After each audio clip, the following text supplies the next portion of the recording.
Vodné dielo Gabčíkovo prinieslo len za jún tohto roka vodohospodárskej výstavbe 34 miliónov eur. Od januára počas každého mesiaca dodalo do elektrizačnej sústavy viac ako 200 000 megawatt-hodín elektriny. Vodné dielo vďaka tomu čakajú nové investície. Jednou z nich je baterkáreň. Vodohospodárska výstavba má tento rok vďaka vysokej hladine Dunaja rekordné zisky. Plán tržieb sme v podniku splnili na 120%, čo nám prinieslo zhruba o 27 miliónov eur viac, ako sme plánovali. Len za tržby za minulý rok odvedieme štátu 221 miliónov eur. Je to na daniach, odvodoch a mimoriadnych odvodoch. Minister životného prostredia sa chystá predložiť na vláde projekt skladovania elektrickej energie v Gabčíkove.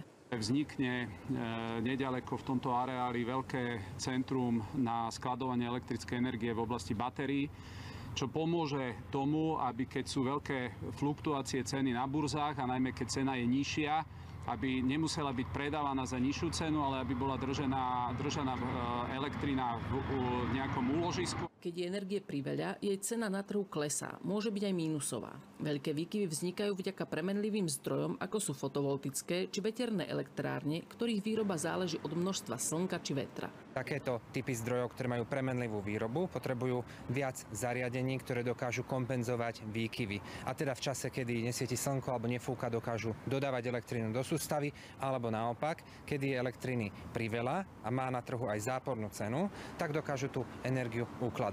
Existuje množstvo projektov, ktoré chcú skladovanie elektriny v batériách využívať. Jedna možnosť je využívať ich vyslovene obchodne. Druhou možnosťou je poskytovanie batérií na tzv. Podporné služby.